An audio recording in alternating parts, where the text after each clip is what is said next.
In this episode, the audit is calmly filming outside a police station as part of his independent journalism. A sergeant suddenly comes out, demanding to know what the filming is about. The questions are relentless, and the pressure doesn't ease. Without warning, the sergeant takes his phone and begins an unlawful Section 43 search. However, the situation doesn't go the way the sergeant intended. The audit turns to HNK solicitors, takes legal action against both the sergeant and the police force, and secures a payout, making this one of their most expensive mistakes. Any reason why you're filming the police station? Yeah, there is a reason, yeah. What is the reason? Can you please identify yourself first? Sorry? Can you please identify yourself first? I'm Sergeant Mark Coates. Sergeant Mark. And shoulder number? Shoulder number's there. 5377. Yep. Okay. Yeah, I'm independent journalist. I'm gathering footage for a story. You're an independent journalist? Yes. Have you got a press pass? I'm independent. So. Okay, you don't work for anyone then? So do you know what independent No, but is? as in, are you working for a particular company? No, I'm independent. I work for myself. So what is the purpose of filming today? Just gathering some footage for a story, sir. What's the story? I cannot tell. I'm still working on it, so I cannot say. But what is the reason that you're filming? Because this is a secure police building. Yeah. We also have to ask questions why people are filming. Yeah. And I told you. You said it's for a story, but you haven't told me what the story's about. But I don't have to tell about the stories, but I'm still working on it, right? So it's not finished. If it's finished, when I publish it, you'll see what the story is. But I'm still working on it, so I don't want to compromise my story. You're not going to compromise the story, because I'm not. From my point of view, I just need to be happy you're here for the right reasons. Yeah. Because police officers and police buildings are potential targets. From the moment the sergeant steps out, it's obvious he's not there to look at the facts. He's just there to make himself feel better. Straight away, he starts grilling the auditor, asking what he's up to. And when he doesn't hear the answer he's hoping for, he comes out with this little gem: "I need to be happy you're here for the right reasons." That's not enforcing the law, that's just policing based on his own feelings. He tries to back this up by saying that police stations could be potential targets. But let's be honest, that's a vague excuse with no real evidence behind it. You could say almost anything is a potential target if you stretch things far enough. The problem is, the law doesn't let officers act just because they feel uncomfortable. They need reasonable suspicion, and that means facts. And in this case, there weren't any. Just a sergeant who didn't like what was going on. So I have to be happy, the reason why you're here. So how can I make you happy? By telling me what the idea is your story is about. I cannot tell you about the story. I'm just gathering some footage, so I'm an independent journalist, and that's it really. But you've got a story in mind. Yeah, I do have a story in mind, yeah. So I need to know what that story is about. Is it to do with what the security like around the police building, what the coming and goings? I cannot tell. Because the route we're going to go down is you're going to be stopped and searched under Section 43 of the Terrorism Act, whereby we will seize your phone, we look at your phone and say, you're going to seize my phone? We can seize your phone if we feel we have to. What grounds, sir? Under Section 43 of the Terrorism Act. But what grounds? Just telling you, let me explain. Okay. Under Section 43 of the Terrorism Act, you can be stopped and detained and searched. And part of that search, we can look at your phone and we can see what photographs you've got. Yeah, but don't turn your phone off. No, I'm not turning my phone off. Turn your phone off, we will see. No, I'm not turning your phone off. Right, so that's the route we can go down. I'm not saying we will go down that route. At the moment, I'm not satisfied. The reason why you're filming here, you've told me it's for a story. Yeah, I'm an independent journalist. Yeah, you told me that. Yeah. But you can't tell me what the story's about. Well, do not turn your phone off. No, I'm not turning it off. I don't want to. I'm going to seize your phone now. Do not turn your phone off. No, I'm not turning it off. I don't want. No. I'm going to seize your phone now. I'm not turning. I'm going to seize your phone at the moment on Section 43 of the Terrorism Act because you seem to be trying to turn it off. No, just because I couldn't hold it. Please keep recording. The sergeant can't work out what the guy's filming for. He starts threatening to use Section 43 of the Terrorism Act. Now, that's a serious power, meant to be used only when there's reasonable suspicion that someone's actually involved in terrorism. But in this case, there's no evidence, no intel, absolutely nothing to justify it. Just a sergeant trying to throw around one of the most serious search powers in UK law like it's a bargaining chip. Then, without even detaining the auditor, he reaches out and grabs the phone straight from his hand, claiming he thought it was being switched off. But here's the thing, at that moment, he had zero legal authority to take it. No arrest, no search taking place, no warrant. And under UK law, taking someone's property without a legal basis isn't just dodgy, it's straight up unlawful. This is a textbook example of how police powers can be misused. First, they try to pressure you into giving in. Then, they throw legal threats around that don't hold up. And when that doesn't get them what they want, they just take it anyway. Have you got any ID, sir? So, have I committed a crime? Right, we'll go down the route then. You're now detained under Section 43 of the Terrorism Act. You're going to be stopped and searched. Part of that, I need your details so I can check to see who you are, and we have the power. But you're abusing. Okay, so if I don't give you my name, are you going to arrest me? I'm not saying I'm going to arrest you. I'm saying you'll be detained. I've asked you the reason why you're filming. Yeah. You've told me for a story. Yeah. I'm independent journalist. Which is fine. I understand that. But you can't tell me the story. So I cannot tell you the story, right? Because I'm working on it. It's not finished yet, sir. But you must have the concept. Yeah, I'm just walking around and film in the city of London. You're filming a police station. Yeah, why not? I'm staying on a public. Right, this is a public payment. Yeah. So you took my phone, right? I took your phone because I think you were trying to. No, I don't want to. I just want to be filmed because I want to make sure what I'm doing is right. I'm not hiding. I want to keep filming. I don't want to stop filming. Please film me. Can I have? So you seize my phone, and I'm not happy with seizing my phone. We haven't seized it. We've taken it off you. Well, we take it, but it's not in me. It's not in me. No, I don't want to turn it off. I want to continue filming. Can I have my phone and continue filming, sir? At the moment, you're detained under Section 43 of the Terrorism Act. Part of that is we are going to examine your phone for photographs you've been taken today, and power to do that is under Section 43. And also, I need to do some name checks on you, so I need some of your ID. The auditor pushes back, saying they've already taken his phone and he just wants to carry on filming in public. The sergeant starts trying to get around it. He goes, "We haven't seized it. We only took it 'cause we thought you were about to turn it off." But that's just nonsense, really. The moment you take someone's stuff without their say-so, and without any legal reason, that's called a seizure. Doesn't matter what you try and call it, softening the words doesn't suddenly make it legal. Then the sergeant shows what it's really about. They've detained the guy under Section 43 so they can go through his phone and check what photos or videos he's got. They reckon they've got the power to do that under the same bit of the law. Now yeah, Section 43 does let them search someone if they properly suspect terrorism, but only if the actual detention was legal to begin with. And in this case, it wasn't. There was no mention of terrorism, no proper reason given, just a copper making it up as he goes, trying to dig up something on a journalist. Okay, so if I don't give you my name, are you going to arrest me? Not particularly, but we will make some more inquiries. The quicker we get your ID, the quicker we can check.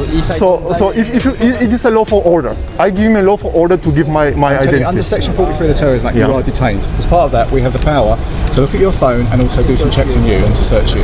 Okay, but so is it a lawful order? It's an order. It's a power. I give him a lawful order. So if you give me a lawful order to give you my name and date of birth, I'm gonna give it, but under the threat of arrest. If you don't give me a threat of arrest. So if it's not under the threat of arrest, I don't want to give it.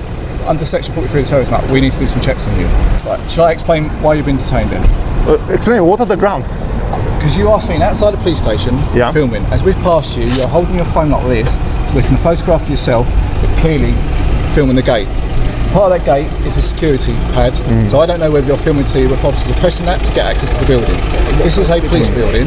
You gave a reason you're an independent journalist and you're making a story. But you can't tell me the context of that story. You can't tell me why you're here. I told you. You haven't. I told you, sir. The sergeant's reasons for using Section 43 are honestly some of the weakest you'll ever hear. First off, he says the auditor's filming himself with the station gate in the background. And because there's a keypad on part of that gate, he reckons the auditor might be recording officers using it to get in. But that's not a proper reason, that's just paranoia. The keypad's in plain sight, anyone walking past can see it. The camera's not even pointed at it. And there's no law against filming stuff that's visible from a public place. Then he comes out with an even worse excuse, that the auditor won't explain what he's doing or what the video's about. But that's not a crime. That's a right. You don't have to explain yourself just because you're in public. You're not breaking the law by refusing to answer questions or not handing over your business. Using someone's choice not to talk as an excuse to search them isn't suspicion, it's just punishing them for not doing what you say. I'll ask you one question. If you don't want to answer, you don't have to. Have you got anything on you that can harm me or harm I don't answer any questions. I'm Sergeant Mark Coates, warrant numbers 218186, attached to Southwark Police Station. You are 218186. You are detained under Section 43. I don't agree. I don't agree with any search seizure. I'm gonna file a civil claim against you because you're violating my rights. I'm staying on public property, peacefully exercising my rights to film in public. I've done nothing wrong. I haven't said you've done anything wrong. What grounds do you have to believe I'm a terrorist? I didn't say you were a terrorist. So why are you using Section 43 of Terrorism Act if I'm not a terrorist? Nice and calm.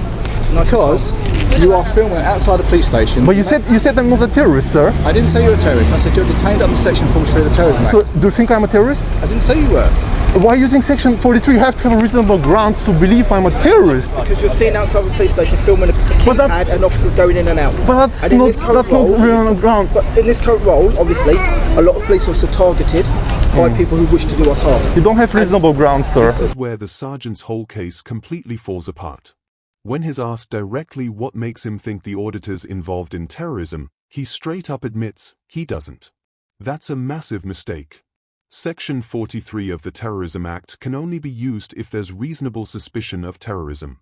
So the moment he says he doesn't actually suspect that, he's just admitted there's no legal reason to be detaining the guy, but instead of backing off or fixing it, he just keeps hiding behind the name of the law, keeps repeating it's under Section 43, like saying the number over and over somehow makes it legit.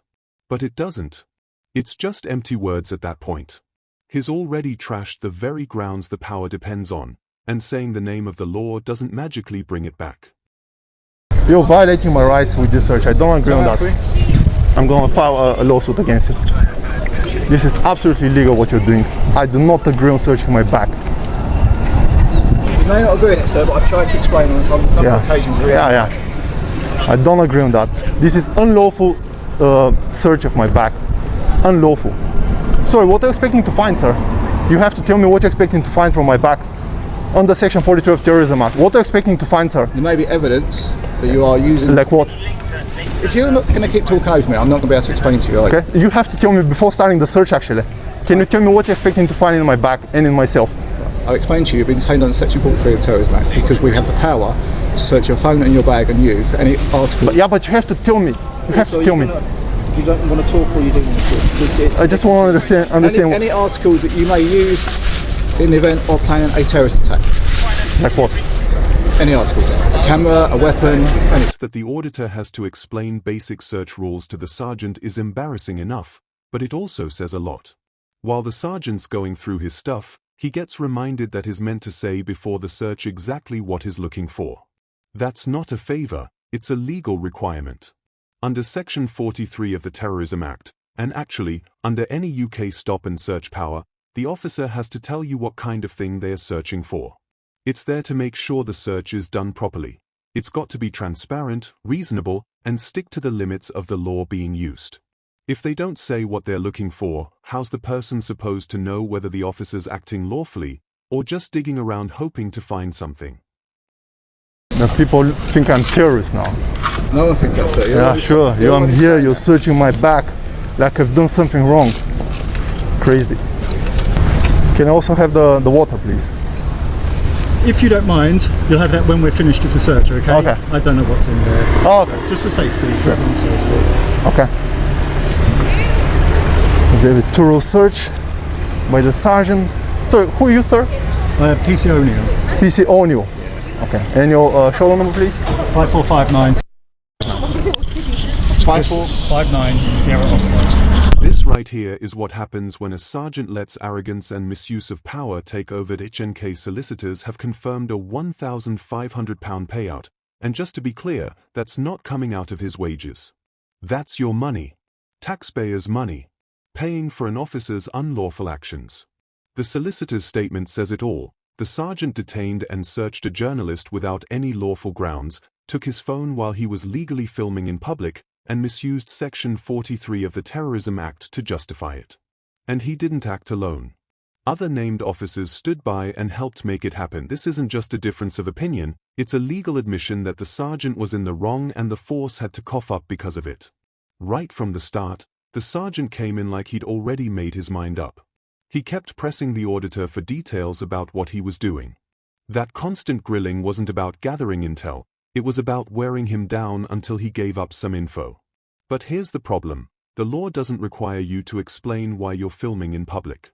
The sergeant's refusal to accept that simple fact is what turned a routine encounter into a legal mess. Then came the misuse of Section 43, and this is where his credibility completely falls apart. That power only exists for one reason, when there's reasonable suspicion of terrorism. He openly admitted that wasn't the case, but still used it to detain and search someone. That's not a misunderstanding, That's a deliberate choice to use one of the UK's strongest stop powers without even meeting the basic requirement, and once he made that admission, everything else that followed was built on sand. Then there were the seizures, and they just made things worse. The first phone was snatched before any legal power had been mentioned, on the excuse that the auditor might turn it off. That reasoning is so weak it wouldn't last 30 seconds in court. Then he took the second camera at the end, proving this was never about a genuine threat. These weren't safety actions, they were just grabs to stop the filming. Pure and simple. When a cop takes a journalist's equipment with no clear legal power, that's not policing. That's suppression. What makes it even more frustrating is how easily all of this could have been avoided. A quick, professional approach. Acknowledge the right to film in public. Take a proper look for any actual threat, and move on. Simple. Would have cost nothing. Would have broken no laws. Would have earned respect.